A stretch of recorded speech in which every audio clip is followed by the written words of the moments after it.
right, welcome to JNUC 2024, Day 2. It's early in the morning. Thanks for being here this morning. We're going to hear about transforming education and navigating IT challenges by Tony from Hiroshima, Setouchi High School. All right, thanks a lot. Good morning, everyone. Thanks for coming so early on Day 2 of JNUC. I hope everyone had a great first day.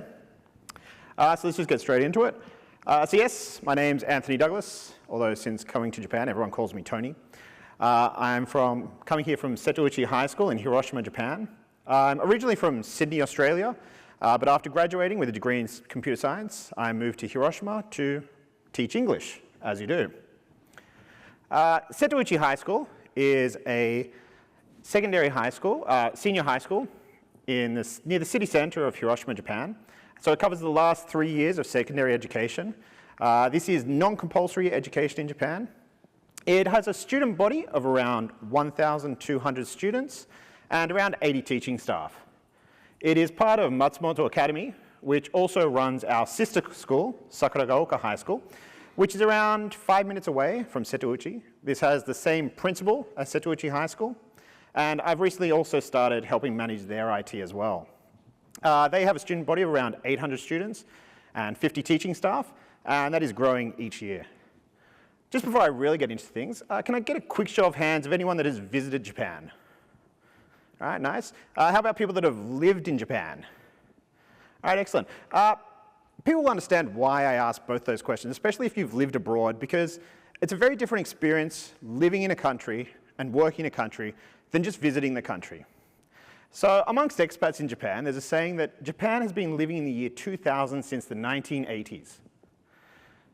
I mean, for a long time, Japan was at the forefront of technology. CD players were invented and became popular in Japan before reaching the rest of the world. Car navigation systems were common in Japanese cars in the 1990s, while only available in high-end luxury cars in other places. Japan pioneered contactless payment, and people in Japan were accessing the internet on their phones before the BlackBerry, long before the iPhone. It was its own separate internet, which they called I-mode. But Japanese phone makers were doing things no other phone makers were doing. They were the first to put cameras on phones, the first to put video cameras on phones. You could watch live TV on your phone in Japan. When the first iPhone available in Japan was released, the iPhone 3G, its sales weren't great. Sure, you had a full web browser, but Japan had I-mode specifically created for phones. You couldn't even watch live TV on an iPhone. So that brings me back to that saying, Japan has been living in the year 2000 since the 1980s. I just want to quickly look at the grammatical structure of this sentence. Sorry, I am an English teacher by trade. So this is in the present perfect continuous tense. That is to say that starting in the year in the 1980s, continuing up until now, in 2024, Japan is still living in the year 2000. Of course, this is hyperbole. They're not actually living in the year 2000. But if you live and work there, you see the grains of truth to where this saying comes from. So, for example, fax machines are surprisingly still common in Japan, in all walks of life. As a teacher, I often have to submit student information via fax for competitions. There's no online entries available. A lot of offices are still very paper-heavy. If you need anything approved, it requires multiple people's personal stamps. One of the largest banks in Japan still requires companies to submit their data on floppy disks. It wasn't until this year that the Japanese government stopped requiring businesses to submit data on floppy disks. Cash is still king in Japan. In fact, ATMs often close at night and on holidays. And when it comes to contactless payment, it feels like Japan is in the darkest timeline. It is a chaotic and fractured mess. And you have no idea which of these a store will accept until you actually get there. Let's just go back, and also famously in 2018, Japan's then Minister for Cybersecurity famously announced that he had never used a computer. So let's just go back to the cell phones in Japan for a second. These things were amazing for their time. They were feature-rich. They could do just about anything. But in Japan, these phones are referred to as garake, which is a portmanteau of the words Galapagos, as in the Galapagos Islands, and keitai, the Japanese word for cell phone. So what that means is that Japanese makers thought they had their own market locked down. These feature-rich phones although a lot of these features were only available in Japan due to limiting technology. So they didn't try to sell them abroad, and they didn't notice when smartphones became more popular abroad and finally took over. And now these are left in the dust. But because these phones were so feature-rich, it had the knock-on effect that people didn't really have computers in the home. If you wanted to play games, you played games on a console. Like I said previously, if you wanted to access the internet, people access the internet by using their phones. In fact, when I first arrived in Japan, the vast majority, in fact, every person that I talked to and got their email address, these email addresses weren't web-based like Yahoo, Hotmail, or Gmail. They weren't even ISP-based email addresses. These were all email addresses from cell phone providers. And because there were no computers in the home, this had the knock-on effect that the younger generation wasn't as exposed to computers. And I see this every day when teaching in class. For example, I want to play a quick game of Quizlet or Kahoot. I tell the students, type in kahoot.it. And instead of just typing that short URL into the address bar, instead the students will type Google into the address bar, click on the first result of Google, then in the Google search bar, type in the URL, search for that, and then click on the first result, as if this is the most normal thing in the world. And this isn't, unfortunately, just my students. I often see staff members doing the exact same thing. The digital literacy has just kind of been left behind a bit in Japan. So, and this is very common as well, because even companies, I probably should have done this bit better. Here's a pointer. Even companies, instead of displaying their URL on advertisements, will display search terms for customers to search for to find their homepage. And this isn't just small companies doing this. Even larger international companies will do the same thing. I mean, I guess they have a lot of confidence in their search engine optimization. So with a better understanding of the IT landscape in Japan, I want to take you on Setouchi's journey. And this really was a journey from the Wild West to a more civilized setup. One thing I want to make clear is that Setouchi is not an international school. I am the only non-Japanese member of staff at the school, at both Setouchi and Sakuragaoka. We are a private school, which probably has a bit of a different meaning in Japan than it does in other countries. When I say a private school, especially in Hiroshima, public schools are the more sought-after high schools in Hiroshima. Kids want to go to public schools. But every school has an entrance exam, and so the kids that can't get into public schools end up coming to private schools like my school. My school is probably more sports-focused than it is academically focused as well. And one more thing that I want to talk about is the fact that a lot of schools in Japan, there is no dedicated IT administrator.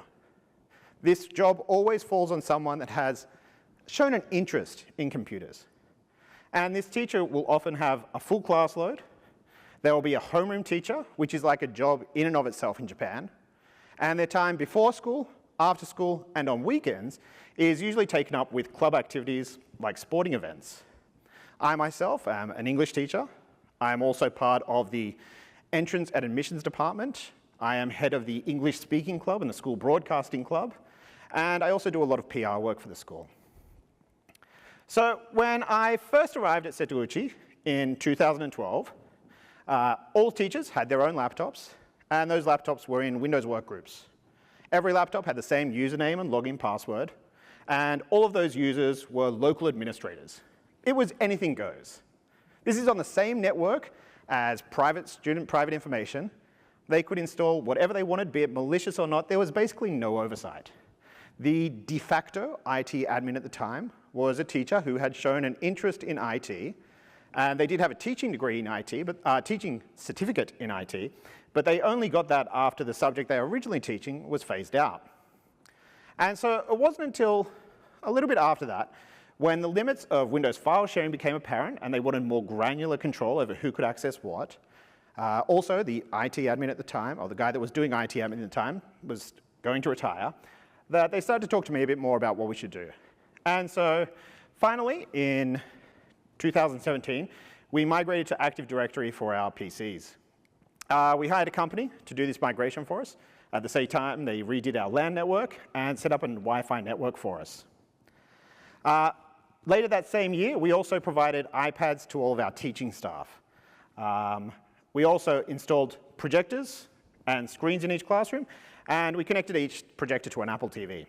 Unfortunately, despite my objections at the time, we did not enroll our iPads in MDMs. We didn't have an Apple School Manager account. It was as if we'd just gone to a store and bought 80 iPads. I mean, that worked fine for the first year. Teachers didn't want to use their own Apple IDs to log in. That's fine. We created an Apple ID for each iPad. But the problems came when teachers left. They didn't remove their passcodes before they left the school. We couldn't contact them. Others had changed the account password on their Apple IDs that we'd assigned to the iPad, so new teachers weren't able to log in and download apps. Other times, Apple would just lock our Apple IDs, and we had very little recourse to unlock them. But the school decided that the next year, the following year, we would buy 120 iPads and loan those out to students in the advanced class for each grade. And at this point, I really thought we need some way to administer these iPads. Unfortunately, I was not part of the discussion on which MDM solution we were going to be using, and so people higher above me chose a solution that they wouldn't be using for me to use. And this was one of the largest Japanese MDM solutions. Going back to how I said that cell phones were isolated in Japan, the same kind of goes for software development and especially UI development in Japan. I don't have any screenshots of that MDM. Why would I take screenshots? But also, even if you search the internet for that MDM or any Japanese MDM solution, you won't come across any kind of screenshots or videos showing how the solution is used. It's not until you actually sign up before you understand what it's like to use it.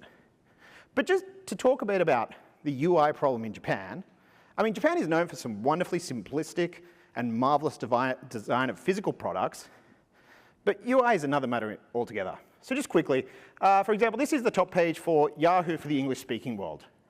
I mean, it's not the greatest website, but it's clear, it's concise, it's easy to navigate. And this is the top page for Yahoo in Japan. Yahoo is a good example because it is still extremely popular in Japan, but it's also owned by two different companies. Larger international companies, Amazon, Microsoft, Google, Apple, things like that, they will use the same user interface across all languages, but Yahoo, because it's a different company, they have a localized version.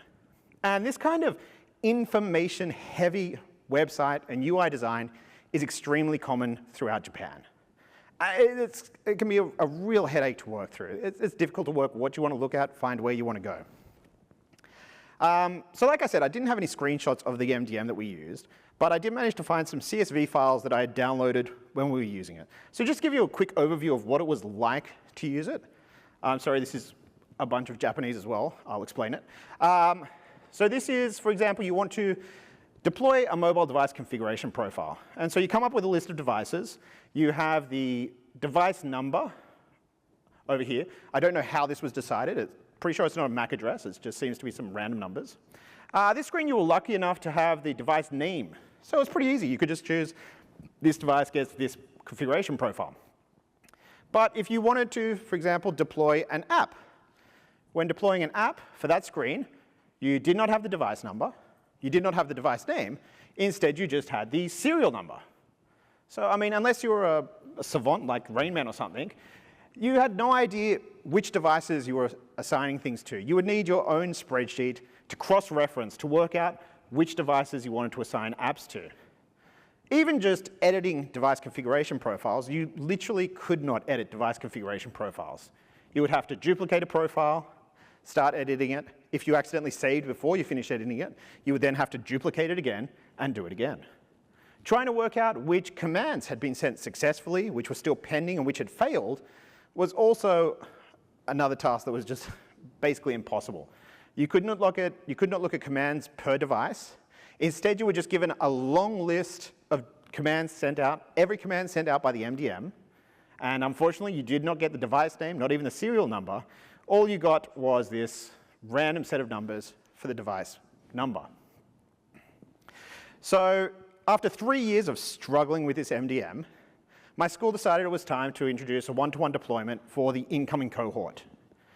And Japan also lives by the mantra, if it ain't broke, don't fix it.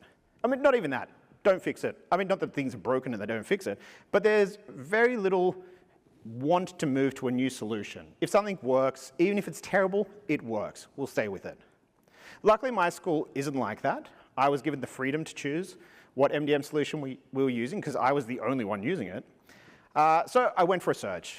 Again, like I said, no MDM solution in Japan had any screenshots showing what it was like to use them.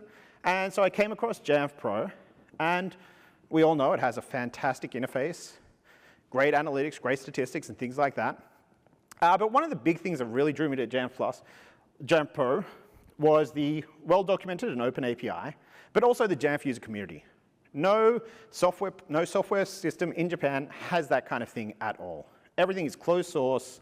There is no community with people to discuss these problems. If you have any problem, you have to contact support, wait days for them to get back, and then message them again, then wait days for them to get back again. So in March of 2021, we migrated over to Jamf Pro. And then in April of 2021, the Japanese school year goes from April to March. So in April of 2021, we had our incoming students self-enroll and set up their own iPads. We did this by having our distributor label each iPad on the box and on the iPad itself so we could easily hand it out to students. I was given a list of which student was using which iPad, so I could easily preload the inventory into Jamf. And I was also able to use the MUT after devices had been enrolled to rename all the devices. We had our distributor also put a Wi-Fi profile on just to make it a bit easier for activation. So what we would do is we would bring in 2 classes at a time into the gymnasium. This is only one of the classes. On the other side, there was another class doing the same thing. Sure enough, it's easy enough just to enroll. They probably don't need us there. It's very easy to do. But we were there in case they had any problems. We also had them log into their Google account for the first time. We had them log into their school-managed Apple IDs. And we also showed them how to use self-service. With the first 2 years of one-to-one deployment, we went with cellular model iPads. One, to help relieve stress on our Wi-Fi network. A lot of homes in Japan still don't have an internet connection, so they would still be able to study at home. And also, if kids lost the devices, we could locate it even when not connected to Wi-Fi. But this brought about another problem, which was unfiltered internet access at school. With a Wi-Fi device, we could just block what we didn't want students looking at on the VLAN, student VLAN, and be done with it. But the ability to have unfiltered internet access at school was a bit of a problem. The ability for students to see inappropriate material and things like that. So at that point, I didn't know about Jamf's content filtering offerings. So we asked our distributor, and they suggested one of the largest content filtering solutions in Japan. So in June of 2021, we adopted this Japanese content filtering solution. This, of course, started the cat and mouse game of students trying to evade content filtering. But it was also another experience of user-hostile design.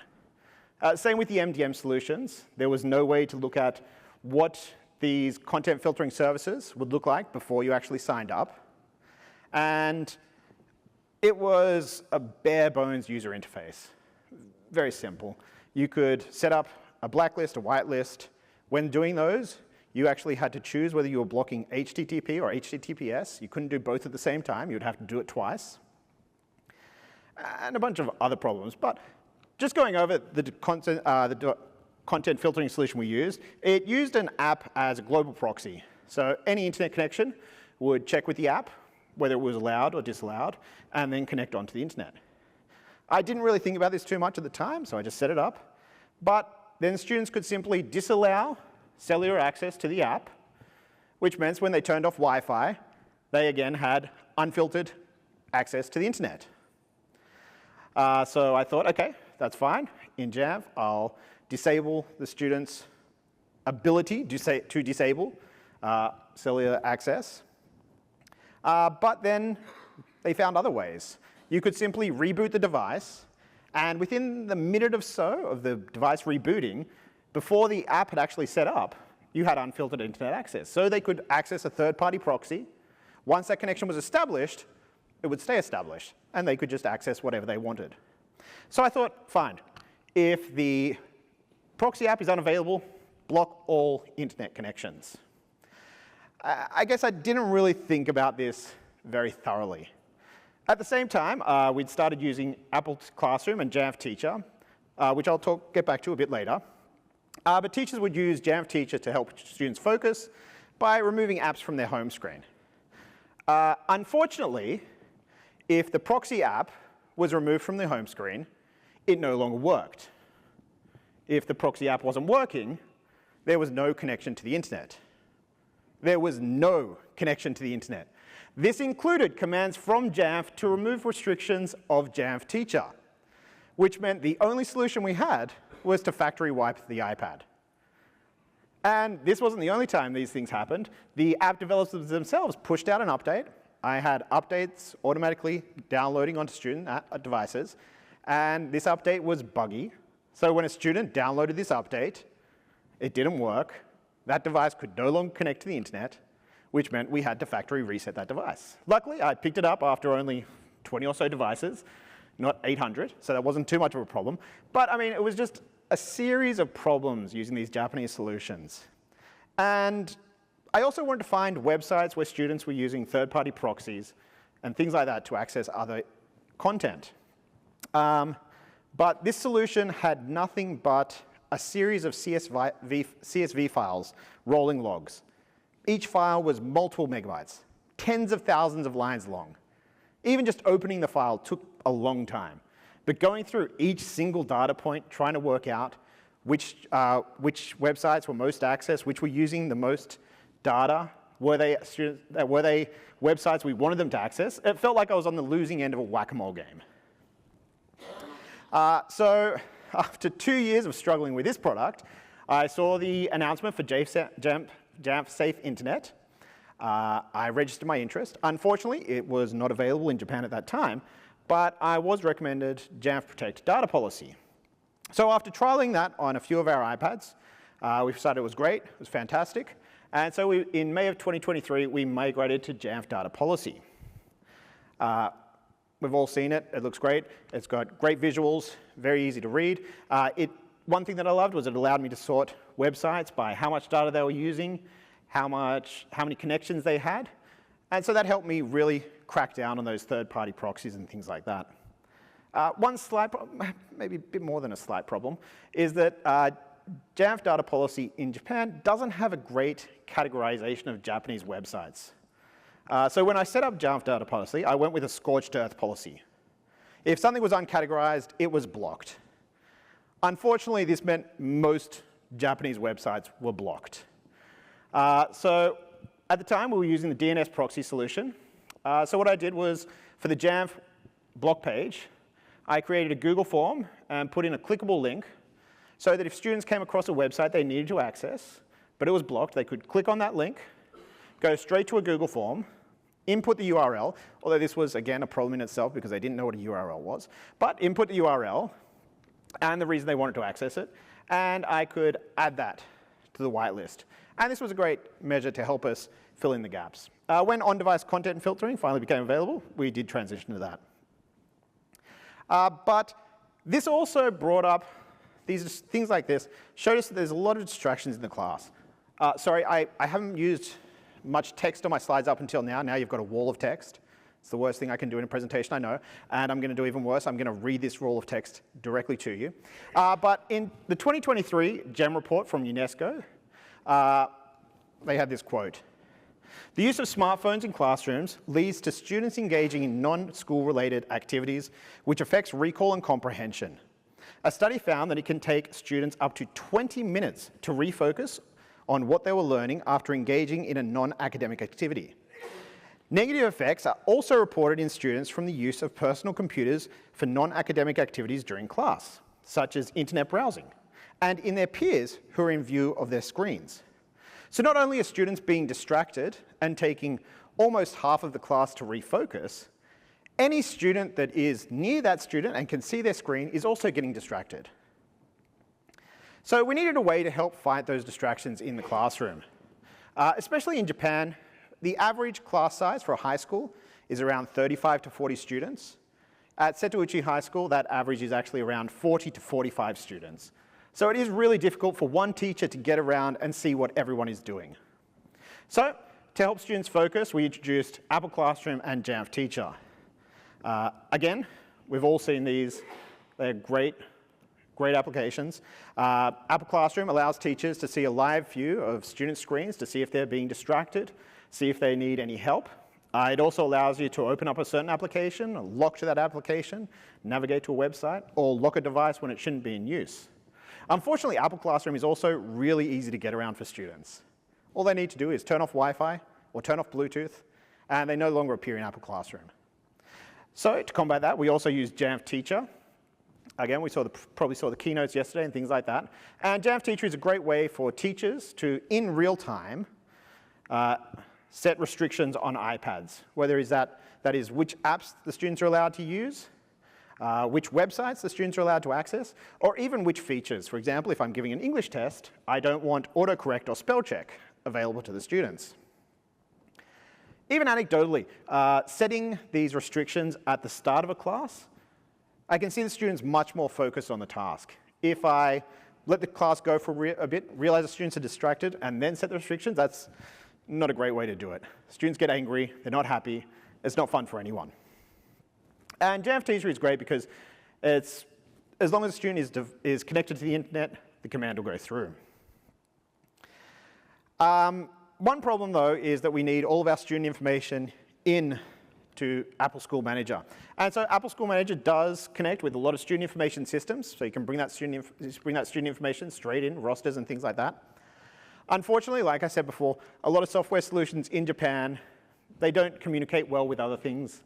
And I know of no student information system in Japan that is able to communicate with the Apple School Manager. So I could manually create this, but we have 1,200 students, over 380 classes to set up. It's not something that can be done manually. Even just doing it via CSV files, I think the largest CSV file we have is around 20,000 lines long for Apple School Manager.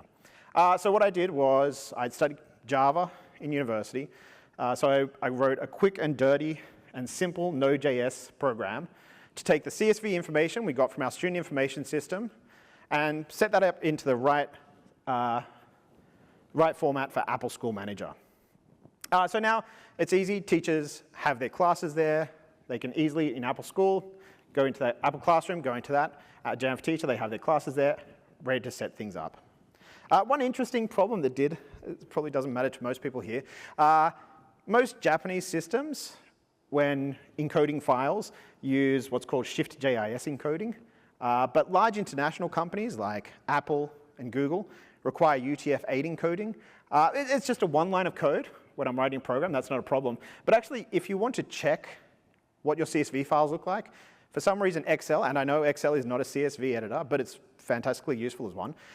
Excel, if you try and double click to open a UTF-8 file, it just looks like a jumbled mess. It's a bit of an annoyance, and probably doesn't really matter to anyone here. Another problem that we noticed, besides just distractions in the classroom and things like that, and it's probably a problem at Setouchi in Japan and the rest of the world, has been the rise in absenteeism in high schools, especially after COVID. We've seen a sharp rise in students not wanting to come to school. And so we talked to those students. We asked them what the problems are. And it mostly came down to social problems. In Japan, at a high school, you're in the same class for 1 year. And I mean always with that same class. Your homeroom classmates are the same as your PE classmates, are the same as your science classmates, are the same as your English classmates. There's no real movement between classes during the day. So if a student has problems with their social groups in that class, they have no one else to really talk to, no one else to go to during the school day. And so their only other option is to stay home. So what we did was we created what we call the reset station. So this is a room on campus, but separated from the rest of the student body. This allows students to come to school. We lend them an iPad so that they can watch a live stream of the class and use their own iPad to continue participating in the class. This means that they can keep their rhythm of coming to school and studying while not having the pressure of being in the classroom environment. And after a while, this helps them reintegrate back into the student body. We also have, when we're doing this, we use an iPad in the classroom set up. We just have Google Meet, and it just streams straight to the students in the reset station.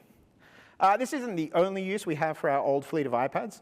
We also loan them out daily for students that forget or don't charge their iPads. When we started this, we didn't think there'd be that many students doing it, so we went with a pen and paper solution. And these two folders, quite thick, with the result of just one grade borrowing iPads over 1 year. As we were going to increase how many students were having iPads, I knew that a pen and paper solution was not going to work. It would not be tenable. So we needed a proper solution. Unfortunately, we have no budget for any more software. So I looked for free solutions, and the one I came across was called Asset Tiger. It's free for a certain number of devices. And so besides that price point, which is very good to us, what I also like about it is it allows me to put QR code devices on an iPad, and using the iPad app, I can scan the QR code and quickly check in and check out the devices to students. So now what I can do is have an iPad set up, scan a device, check it out to a student. At the same time, I can assign that device to that student in Jamf Pro. I'd love if there was some integration there, but that's not going to happen, I don't think. And it's quick. I can do it. We usually do about 7 to 12 rentals a day, sometimes up to 20. Sometimes more than 20 kids want to come, but we only have 20 devices to loan out.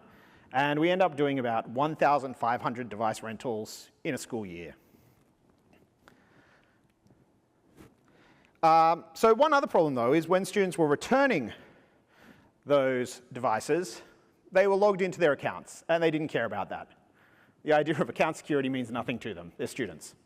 So what I would have to do is sit there when they return the device and go through them with them to each app to see which device, which apps they were logged into, go to the web browser, see if they were logged into Google and things like that, and manually go through and log them out. This was taking time. If there was 20 kids lined up, each kid takes a minute. That kid at the back's waiting over 20 minutes, and he's not happy. Or she.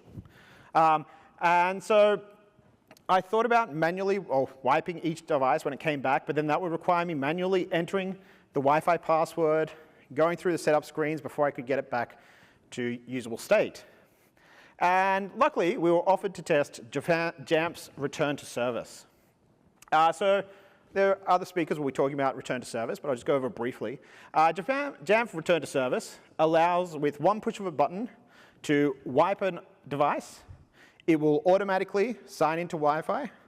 It will then automatically go through the screens, and with just one press, it will come back to the home screen after it's done. So this meant students could return the device, I scan it in, hit the button, and it'd be ready for the next day. The only problem after that was that I needed to work out which devices should be using return to service. I didn't want all of the student body having that on their iPad because it would inevitably mean people would press that button for no reason. Students are students. We also didn't want it on our long-term rentals or rentals in the reset station. So what I did was use a smart group with the room variable in Jamf Pro to assign it. But that would get wiped at the end of the day when the iPad was reset. So I used the MUT to just reassign that variable at the end of the day. So I used what I learned from Setouchi, and in April of last year, we migrated our sister school, Sakuraoka, to our Jamf Pro and data policy instances. And actually, just a bit of extra, in August of this year, while I was creating this presentation, we finally enrolled our sister school's PCs, teacher PCs, into Active Directory because, again, they were just local administrators, every one of them, even in this day and age. So yeah, basically, with the ability, with using Jamf Pro, Jamf Data Policy, Apple Classroom, Jamf Teacher, the MUT, Return to Service, Asset Tiger, and a bunch of other services and things like that, I am able to administer not only our school's fleet of iPads and Apple TVs, but those of our sister school as well. And this is all while I still have a class load and have other duties to do. I would love for my class load to be reduced more. I don't know if it'll happen, hopefully. But this is still just the start of our journey. We're still looking at ways to help integrate iPads better into lessons. We're looking at different apps at the moment. We're looking at an app for student IDs, which would also use Bluetooth beacons to take attendance for classes. And yeah, we're looking forward to what we can do in the future. So that's all from me today. Thank you, everyone. And if anyone has any questions or comments, this was very hyper-specific about Japan, I know. But yeah, if anyone has any questions or comments, please. Yep. Do you see the same kind of issue across public schools over there too? So can we just use the mic because we're doing recordings? Yeah, do you see the same kind of issue that's that you experience kind of in public schools over there as well that's kind of taking a turn? So I don't have much exposure to public schools. I imagine, no offense, it's probably worse. They would be using the Japanese solutions. I think in Hiroshima Prefecture, which is the same as a state in the US, Hiroshima Prefecture, our school is the only school using Jamf. Most others will be using Japanese solutions. And again, they wouldn't have an IT admin. They will have someone on staff that's just there and told to do it kind of thing. So I don't imagine it's much better at public schools. Yep. No worries. Any other questions, comments? Only positive comments, please.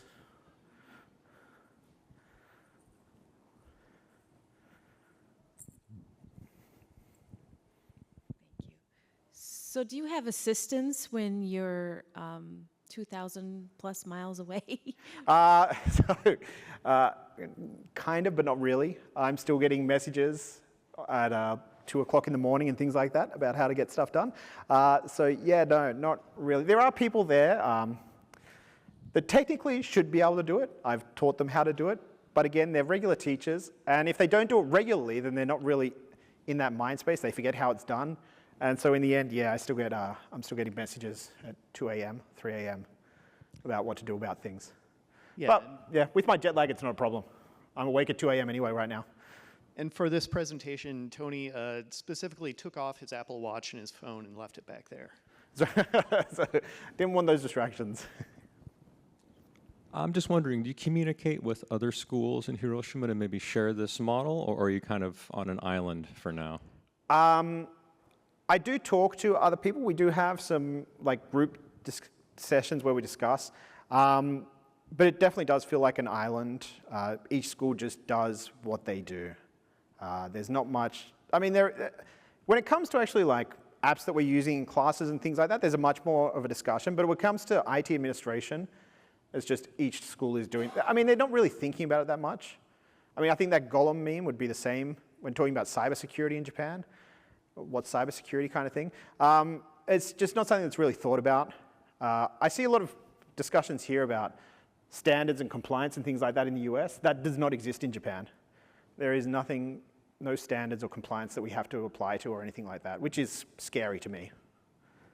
So yeah, kind of an island. Any other questions, comments?